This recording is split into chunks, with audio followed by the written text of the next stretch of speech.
Welcome to another episode of All About Art. In this episode, I'm sitting down with Evelina Gorbačova, Head of Digital Development at Follow.Art, a platform working to reshape how artists and curators connect within the digital age. I speak to Evelina about her journey into the intersection of art and technology, and what it's like working at an art startup compared to maybe more traditional roles in either tech or the art world. We talk about the exclusions that curators and artists face in existing digital ecosystems, how they're often left out or underserved by platforms that weren't built with their needs in mind, and also how Follow.Art is trying to address those gaps. I ask her about the Nexus card, a digital identity format that the team describes as the heart of Follow.Art, and why they chose to build this rather than just another social media profile or portfolio site. We discuss the technical challenges of combining physical art world interactions with digital infrastructures, how the team thinks about balancing accessibility with building a sustainable business, and so much more. Thank you, Evelina, for coming on the podcast, and thank you to Follow.Art for the partnership. Welcome to the podcast, Evelina. Great to be here. Thank you.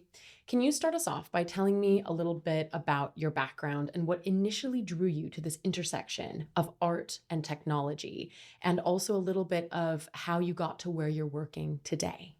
Sure. I think my immersion into visual art started when I moved to Venice to study my BA. And I still remember Hearst's exhibition, Treasures of the Wreck of the Unbelievable, being my first kind of major interaction with the contemporary art, with a huge impression on me. Wow. Yeah, and Venice is Venice. You're always surrounded by art, history, architecture, and it was only natural that I started developing interest in a visual culture. And a little bit by chance, and I say that because I wasn't coming from the art history educational background or anything really related to the arts. I ended up doing an internship at the Peggy Guggenheim collection. And I still think I enjoyed it so much because everything was new to me. Modern art, seeing how the museum works day to day, interaction with the public. It was also the Biennale opening back in 2019. So I had, I led tours for the VIP guests. So I had a glimpse into the glamour of the art world, but also the precarity of working in it. And later, I started doing my master's in digital and public humanities, while also continuing interning at museums and galleries. And at the time, this MA was very new, and it was looking into how technology supports humanities disciplines. So we were doing a range of things from digitizing contemporary art collections to digital archaeology to use of digital tools in art historical research and preservation and also communication to the public. So even though I wasn't coming from art history or quite specific area, it allowed me to see the visual art sector from this interdisciplinary point of view. And what fascinated me is how these worlds are different because tech is very fast. Academia is trying to interpret it. And the art world, which is famously reactive rather than proactive and quite technophobic. And that's also what you've covered before in your podcast. And I really enjoyed your episodes also with founders of NewCube and First Thursdays. I really like that there is this movement to kind of make the art world less technophobic. So actually, before even graduating, I came across Follow.Art, which at the time was a digital project of Art Fair Service, a company that has been providing building services and infrastructure for art fairs. And we really matched with the team in our kind of view that digitalization of processes for the fairs was really important, but it was also important to maintain this human touch. So for example, we enrolled the system that helped exhibitors at fairs to order additional equipment for their booths directly from, the e-shop, let's say, instead of going to the fair organizer and paperwork, delayed payments. So kind of making these streamlining things, basically. Yeah, exactly. Yeah. And so how how did it develop to what Follow.Art is today? Yes, so it kind of positioned us in a very interesting place because we were close to fairs. So we saw how, fairs and galleries and artists, how they interact, what are their pains. And we also started working with curators, Yeah. allowing them to put on online shows at Follow.Art. And it allowed us to see very closely their workflow and also the pains that they experience. And it also made us realize how important this relationship is between artists and curators, how important for them is to find each other, to be visible for each other, and therefore for the rest of the art world and the public. And this is what made us create Follow.Art as it is today, which is a network of curators and artists, and where I lead digital development. Yeah, which we will get onto in just one second, because I do want to ask you about what your role looks like. But I think that at this juncture, it's interesting to note that the way that Follow.Art developed and the way that the business developed, I think is a very valuable thing to look at as a way that a company can begin and can have a structure and can have a business model and then can learn as it goes and as the company grows and decide to pivot to a different sort of model from learning from its audience. And I think that is such a beautiful lesson when it comes to entrepreneurship in general, but especially entrepreneurship in the arts, because we have so little that's actually very catered to us in our industry. So as you just said, you're head of digital development at Follow.Art.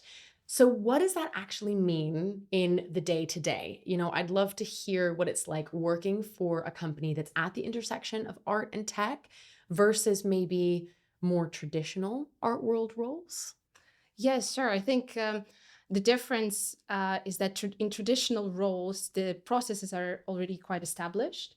Whereas in a startup environment, you are doing everything for the first time. So there are no guidelines, and you basically come up with guidelines as you go. So you're constantly in the agile state, and kind of, it's a little bit of a roller coaster, but you're never bored.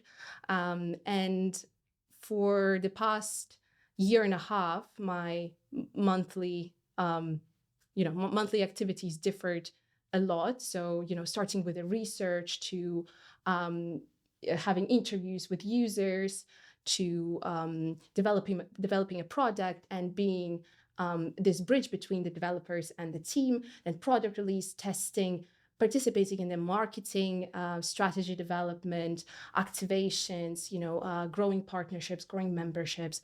So it was very different, and that's what makes this job so interesting, because you never do the same thing. And of course, I'm not doing it alone. I'm doing it with my amazing team who are very motivated, coming from different backgrounds and kind of having a say in everything that we do. And I actually work with my sister, and it's great fun. And I think it gives a lot of psychological support as well, like having a person from your family having, and we joke that we have basically the same brain, in the sense that we always complement each other's ideas, and that's great. And she leads the curatorial department.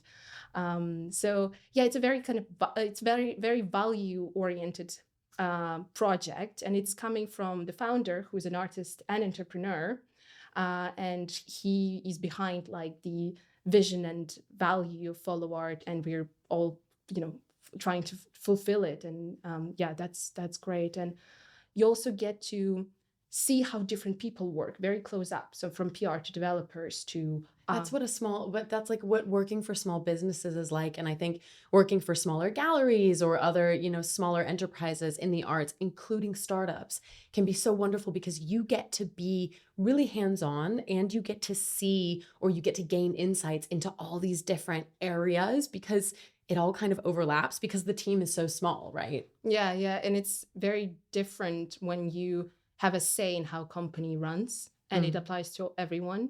And it's great, but it also comes with a lot of responsibility.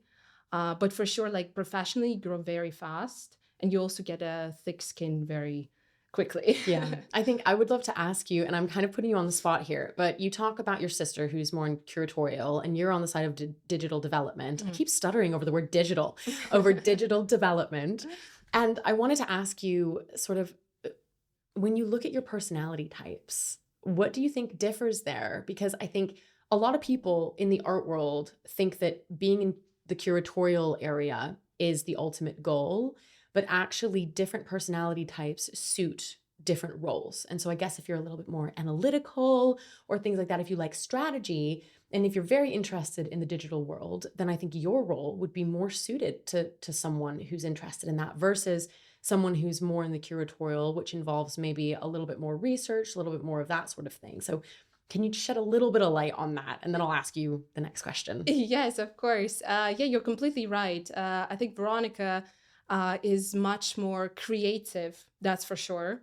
And I think she gets on with creative people better than I do. I'm not saying I'm bad at it, but like she's definitely better, and she really understands. She's very, very good at listening, and that's what that's why it's great that she leads the curatorial department, because the curatorial part is actually much more, let's say, not so straightforward still for us. And she gets to interview curators, she gets to deep dive into what they do, and she curates herself.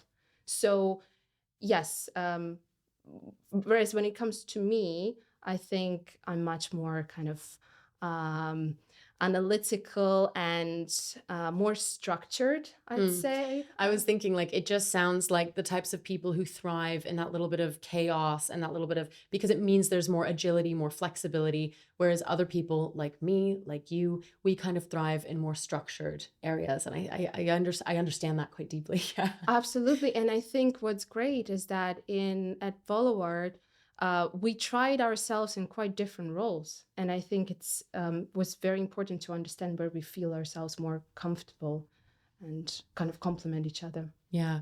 On the topic of curators, Follow.Art is explicitly trying to address how curators get excluded from digital ecosystems. And they are also trying to address the instability that artists have to face outside of like traditional galleries and markets. So my question to you is, can you talk a bit more about what those exclusions actually look like and how the tools you're building address them? Sure. I think when we talk about exclusions, we kind of are talking about gatekeeping in the arts. And when I say gatekeeping, I just want to clarify that I don't mean it in a negative sense, because it's important to maintain standards and kind of create narratives about how art is perceived and communication to the public. But historically, it's been coming from institutions such as museums, critics, galleries. So if you weren't under their radar, so you weren't acknowledged by them, it was much harder for you to reach the public and the collectors. And the challenge with it is that these institutions are quite slow to adjust to the changes, and we see a lot of changes in how artists and curators present themselves, how how they create the work, how people find each other. And these structures were created for a different period where structures were more linear and roles were more defined. And now what we see for the past 7 years, we see this huge boom of digital platforms, from social media, mainly Instagram, and art marketplaces, which changed entirely how artists and curators reach their audiences, how they create the relationship, how they sell. And it looked very democratic at the beginning, but what we actually see now is that it was another type of gatekeeping, which is algorithmic one. So in order now to be visible, you have to produce content that fits these platforms. And let's remember that algorithms are prioritizing something that is familiar, something that is easily digestible, something that is popular.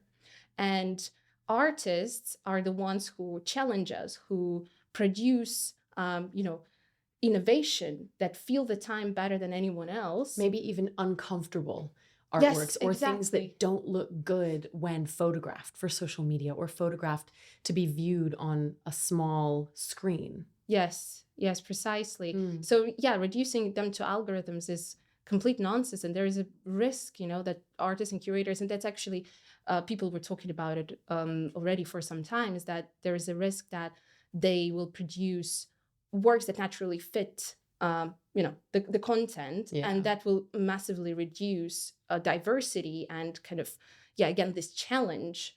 So I'm sure you understand it very well as well, because you're public figure, you're running a podcast, you're running, the next gen, you have to advertise it as well. So, for curators, it's arguably even worse, because their job is, not really content friendly, because it's usually research based and behind the scenes. And there was a lack of digital platforms for curators to, exchange knowledge, get mentorship, kind of exercise their collective voice, when, that kind of leads to why this role might be still unclear to many. And that in turn leads to underpayment very often. I think like in the arts as well, I was just speaking to Rosie Allen, who is the managing director of Sophie McPherson. And that's a recruitment agency here in London, but they operate globally. And Rosie's episode is going to be coming out in February. So that's quite exciting after this one. And she's actually leaving her position as managing director, so she won't be managing director by the time the episode airs. But we very much were talking about the lack of accessible knowledge when it comes to professional pathways, payment, what these things look like. And I guess in a way, that's why our missions align so much with All About Art and Follow.Art, why I produced my book, Working in Art. I partnered with Sophie McPherson for the book. They contributed to the first chapter. So all of these things go to say that we are so aware that there are these issues in the art world that involve gatekeeping, that involve a lack of transparency. There's so much kind of opacity around what it means to be paid, what it means to give basically your knowledge and consulting for free, how to actually advocate for yourself. There's another membership platform that was recently founded called Creative Freedoms, and it's specifically for freelancers, which I think a lot of curators are freelancers. So there is a little bit out there, but it's also a bit difficult because those are all membership programs or like recruitment agencies where there's a lot of like practical support. There's not so much a digital platform where it's like social media, but different and tailored to curators and artists, which is where Follow.Art comes in. And so I want to ask you about the Nexus card, because in an interview, I heard that you described it as, and I'm going to quote you here, the heart of Follow.Art. I actually didn't need to look at my laptop for that one, but yeah, you quoted it as, you called it the heart of Follow.Art. So can you walk us through what the Nexus card is and why the team decided to create this sort of digital identity format rather than say like another social media profile or like a website? Because I think that that's a really interesting thing to dive behind the scenes to understand that thought process better, to understand where it's going to be innovative and where it's taking us as a sector. Sure, yeah. There was a great article actually in the Plaster magazine recently about the importance of personal brand for artists, but I'm sure it's like easily extendable to curators.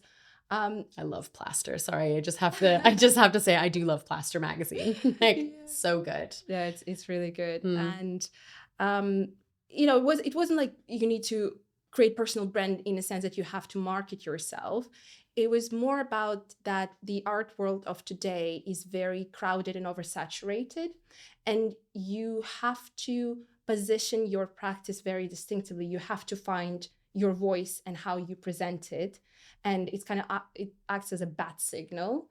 So I love this metaphor of a bat signal, and I think Nexus card is that bat signal. So it was created looking at different profiles of curators and artists out there. So from social media to art marketplaces to portfolio websites, and getting the best out of them and making a compilation of the profile, which is very straightforward, mobile ready, and combining the business card and a portfolio. So it has these directness of the business card, visuality of a portfolio, and kind of a like very structured, in a very structured way that reminds of a CV even. So, you have your links there, you have your contact details, you have your portfolio and all the practical information, such as the mediums you're working with, themes and topics that you're exploring. And you can add it to your mobile wallet. At the meeting, show it to the person when time comes to exchange contacts. And instead of giving Instagram handle, which it's how it's usually done, and getting lost in the feed, you have this very straightforward way of presenting yourself. Yeah. Yeah, I think it's really interesting that you have the Nexus card that kind of lives in your Apple Wallet or whatever the Android equivalent might be. And I'm curious about that sort of technical side of things because it can live on your phone and you can use it when you're in person. I have a QR code business card, which I find really useful because I just say, oh, scan this, and then it brings up all my information and saves it as a contact. So I really can get behind not using a physical business card and using a digital one, especially if it's between like artists and curators and it's tailor made for that, direction and for those people. And so I wanted to ask you, how did you approach combining like physical art world interactions with the digital infrastructure? What were or what are maybe some of the challenges behind that? And I'm also thinking about, I know, a solo episode is going to come out where I talk about micro patronage, and we're going to be talking about the support my practice feature.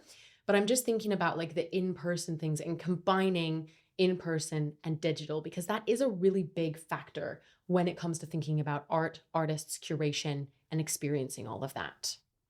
Our infrastructure was created not to replace the physical interactions, but to initiate them and consolidate them. So the best example is when you're at an event, you're having a lovely conversation, and the time comes to exchange contact and continue on, and you're pulling out your Nexus card, you're showing it. It's very straightforward. People might even remember you because it's a very interesting way of presenting your contact details and kind of encouraging let's keep in contact. Because what we noticed in the when it comes to networking in the art world, when I say networking, I mean more professional networking. Yeah. Is that it's very kind of vibe based.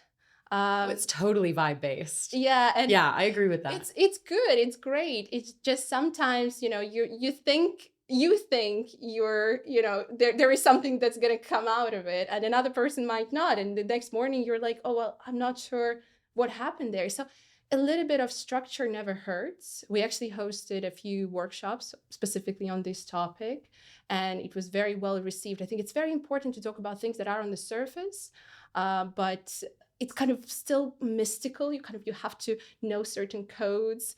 But yeah, here we're offering a tool that just, it tells about yourself. You don't have to talk much because you can, show it and people can learn more after. And another example exactly about micro patronage and the support my practice feature, which is embedded into artists and curators Nexus cards and allows anyone to make a financial contributions to them. And this works at physical events such as exhibitions or open studios where people are already present and engaged, and it gives this possibility for them to be active participants, because if they see the work and they love it, or they love the show and they really appreciate the work of a curator, they can make this small or big support, whatever it is. And some of our members received from 20 to 80 quid per opening night, and it might not sound like a lot, but it's a very great way to encourage what they do. And that doesn't depend on one buyer or one big patron, but it actually these little things that come together, and there is no pressure for curators and artists to promote it, because again, people are already there and they're engaged, and we actually see it as a first step into collecting and starting to buy, because there is a barrier. People sometimes are not sure. They're not even perhaps sure how to do it.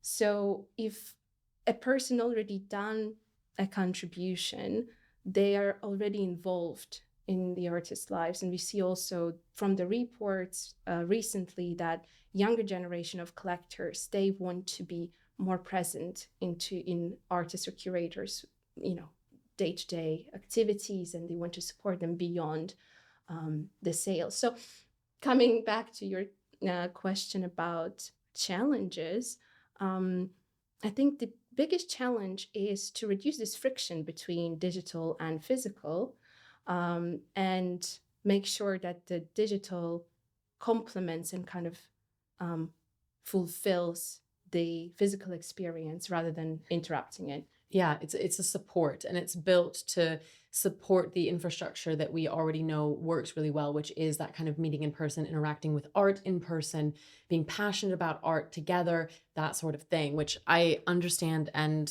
very much agree with, and when it comes to saying, 20 quid or 80 quid or whatever, I think it makes such a difference if someone supports like my podcast through Patreon.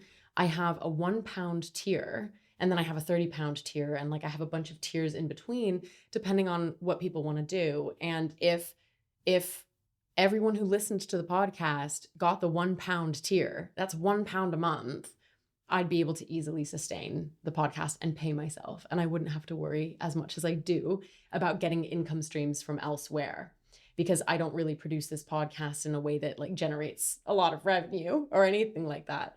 So I really understand that sometimes it is the beginning. Like there is the beginning stage of, okay, someone is paying £5, someone's paying 20, someone's paying 1, but eventually that does become a sum. And let's say, for example, one of like a piece of equipment would break, I can take that support and that money that I have from Patreon in order to ensure that I have the equipment to continue to produce the podcast.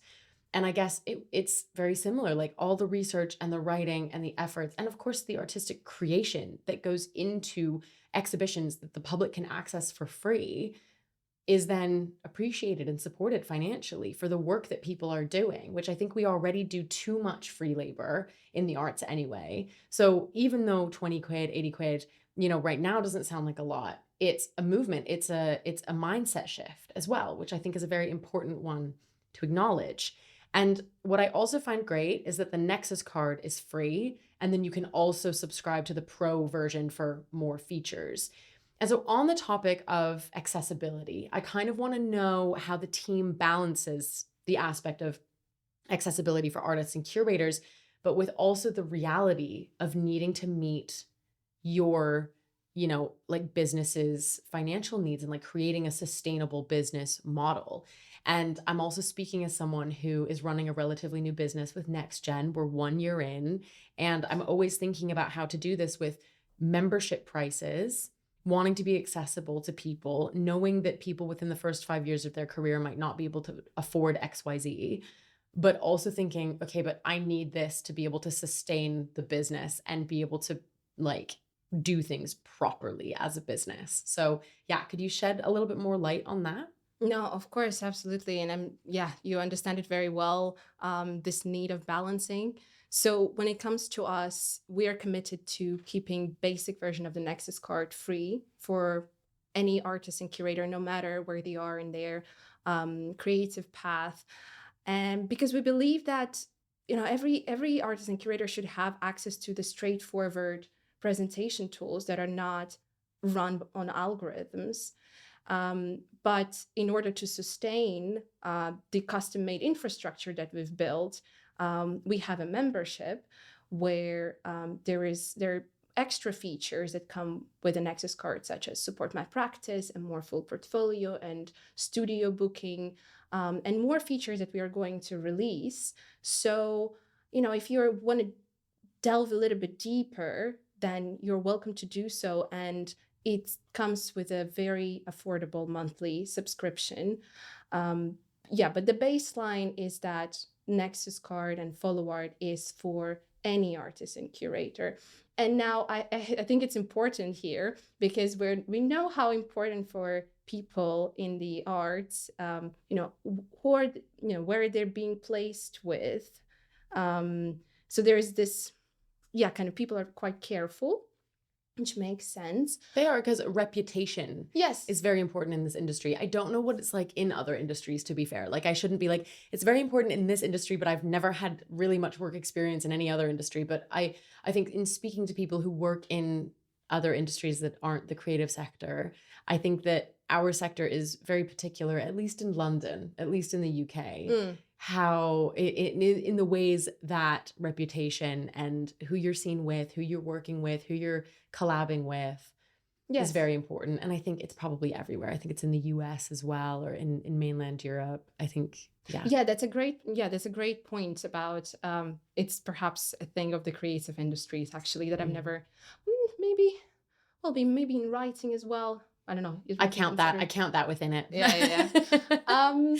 Yeah. So for this, we have a filtering system where you can search by affiliation, by education, and then we're constantly refining it so people can find people according to their own kind of professional universe. And we believe that actually there are different art worlds out there, which sometimes don't talk to each other and they operate very differently. Oh, yeah. And we hope to be the place where, these people from different art world bubbles meet and have a conversation, because we believe that's really, really important to drive forward, innovation and diversity. And yeah, but we also respect how it functions at the moment. So we're not pushing, for the radical change, but we're encouraging to think about it. I think that's really interesting. Like, you're kind of leaning into, okay, if you have preferences or if you have a specific wish, here, you can have that, because we recognize that that's how the art world works, and that's okay.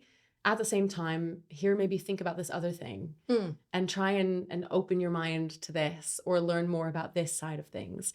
And I think that's quite interesting, because in a way, and this is why this collaboration is so aligned, right? Because in a way, with my book, Working in Art, it's a very similar thing. It's like, okay, so someone might be reading the gallery chapter because they're really interested in galleries, but maybe they'll continue reading and they'll read about sustainability, or they'll read about restitution, or they'll read about art writing or something like that. And they'll think, I want to do a gallery, but actually I'm inspired by this other thing and this other job. And I kind of want to combine the two. So let me create something that's a little bit more innovative by mixing these different things. Or how can I create an approach that maybe hasn't really been done before, but combines things that have been done before and that work? So who else can I serve, and what else can I do with this? And that's the core of entrepreneurship, or I guess entrepreneurship. Can I say that? I guess entrepreneurship in the arts, which is sort of what we talk about a lot here on the pod. And in general, I think it's really interesting and important, because our industry, in my opinion, it's positive for our industry when people come up with new ideas and try things out and see how we can shift and change and grow.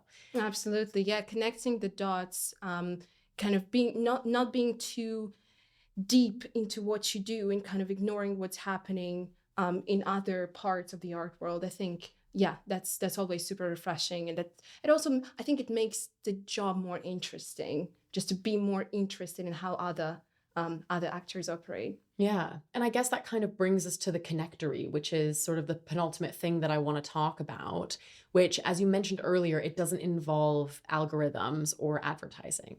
And I think that that's quite an interesting point here. It's pretty unusual to see these days, I'd say. So I want to ask you, why was it important that the team takes this approach? And what do you see, maybe one part of the question, what do you see as the main issues with these algorithm-driven platforms for the art world? And then the second part of my penultimate question is, what are some of the changes that you might want to see going forward? Yes. When we started developing Follow.Art Nexus, we were trying to solve the issue that we were encountering ourselves, is how do people in the arts, and specifically artists and curators, connect beyond their immediate networks? And what we saw, it actually two ways mainly. So one is your close circle, so your friends, the school you went to, the galleries you visit, and the maybe institution that you're somehow affiliated with. And the second is social media, and specifically Instagram. Yeah. And on Instagram, as you may know, there is no way to look, by the role or location or interests. You're either finding new people through those who you already follow, or you're getting these suggestions. So basically, people who are similar to you, who the algorithm thinks are similar to you.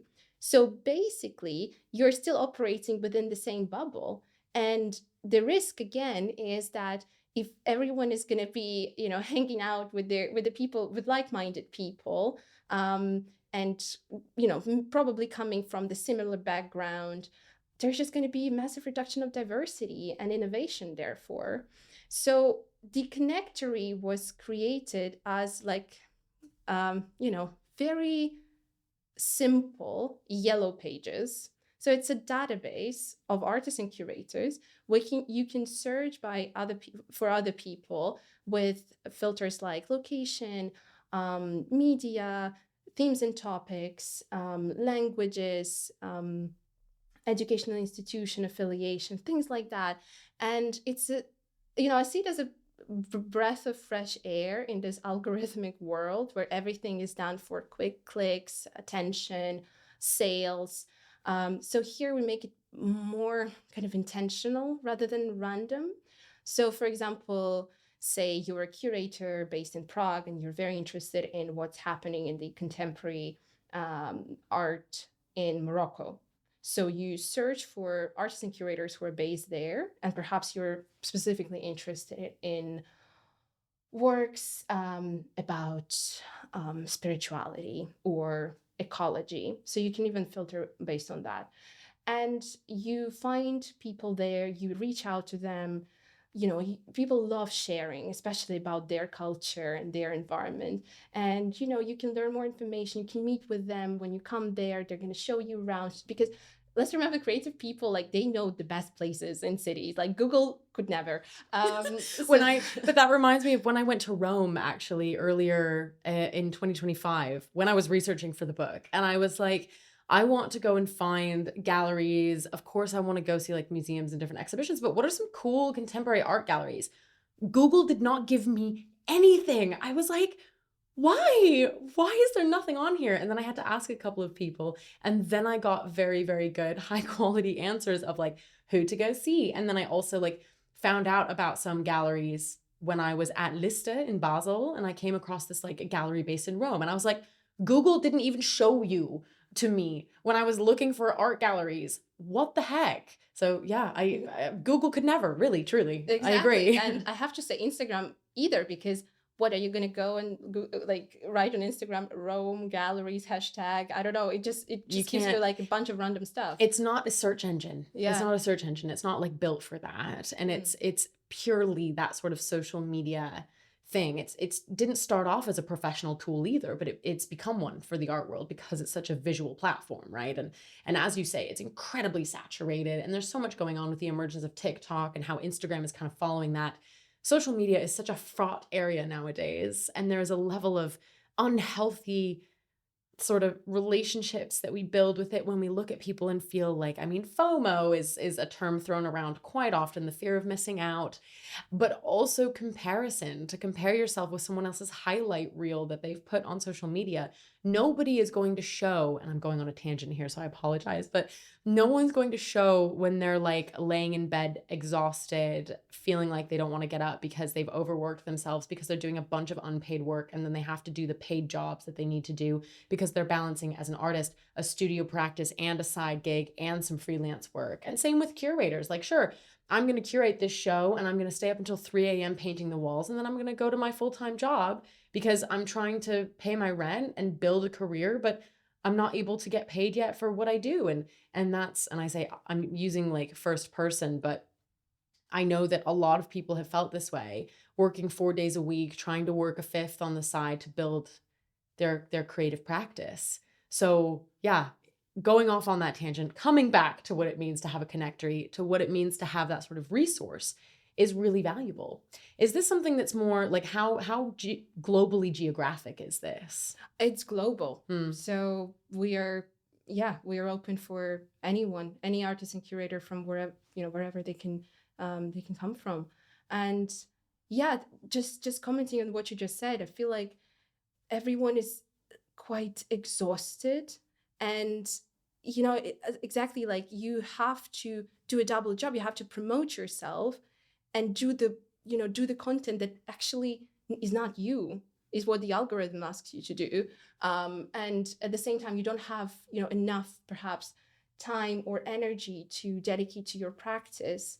So yeah, you have to always balance it, and it's very exhausting. And we see, and I'm very glad to see this movement from social media. We see that young people starting to use it less, and like governments are now passing laws that blocking teenagers from using it. I think it's Australia, right? Yes. Yeah. And parents, the whole movements of parents kind of saying no mobile phones at schools, which is great. So there is definitely a momentum going on. It just we see it and we want to contribute to it, and yeah, creating the more purposeful and intentional kind of connection making built around people and their relationships. So my hope for the tech is that it's going to be more human oriented and supporting the human relationship and actually how people work, what are their workflows, and kind of supporting this workflow, but also inspiring some new processes. So it's always, always back and forth. Yes, and that's why it's, as you mentioned at the beginning, how the company pivoted.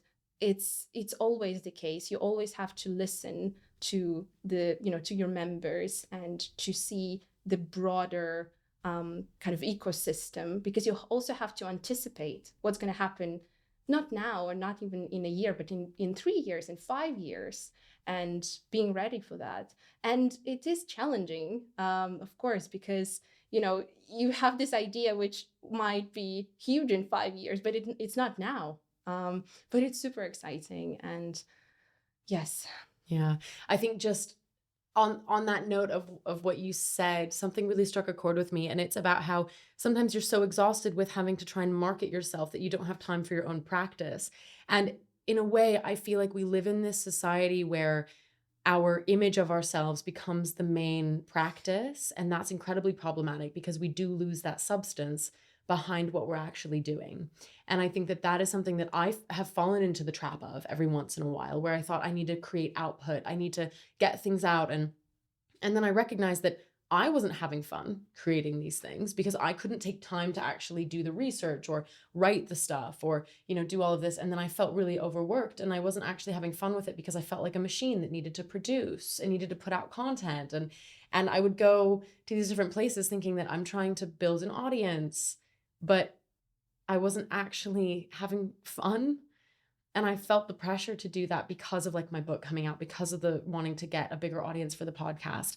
But at the same time, it's like, it's taking away. Yeah. And so what your wish is for the future is really in line. Like, I completely agree with you. And I think it's so important to see that technology and these sorts of advancements that we're making as supporting the deeper value-based work approaches and projects that we're doing, instead of it becoming the project. And I think it's slowly been becoming the project, and that's what we're moving away from.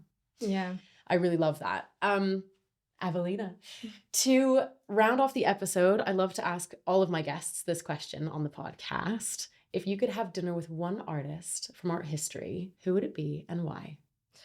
That's a great question, because it really got me thinking. I never thought about it before. And I can't resist the effect that Venice had on me. So I'd have to go with Titian. And I know it's I know it's a big one. But that's because I was actually living on the same street where his house is believed to have stood. And, it's not a super, touristic central area. You don't even notice it. But I was passing by, every day and kind of fantasizing how he might have walked the same stones, although I'm sure they were changed after, 16th century. But yeah, Venice has this effect on you. You think, oh my God, so many great people were walking the same streets, because Venice doesn't change. which is incredible. But I would like to have dinner with Titian at different times of his life. So I would imagine when he was young, it was more optimistic, more about myth and kind of colors. And I love to see what was going inside him and what kind of processes he was living through, but also what was going outside, like how the reality of Venice affected his works, because Venice at the time transitioned from being a great maritime empire into a state that is more defined by diplomacy, and some people say it was the beginning of its decline. So, having a dinner with when Titian was more mature, it would be more about kind of, deepness and grandeur and kind of more emotionally charged works. And at the end of his life, he was fighting plague, and Venice was, Venice had an epidemic, and he painted his last work. So I believe it would be more about faith and death and kind of these, like existential topics. And it makes me, I loved, thinking about answering this question, because it made me realize how amazing it is to know living artists and witnessing how they change and what's happening to them and how it reflects in their art. And I'm so grateful that I have such wonderful friends who are artists, and being able to support them both by buying their work, but also emotionally, because that's such a pleasure and such an honor. Yes, so it's important to see artists and curators not just as historical figures, but how they were as people, what was happening to them. Yeah. Evelina, that was a beautiful answer. Thank you so much for coming on the podcast and sharing your expertise and telling us all more about Follow.Art on the podcast. Yeah, thank you. Thank you.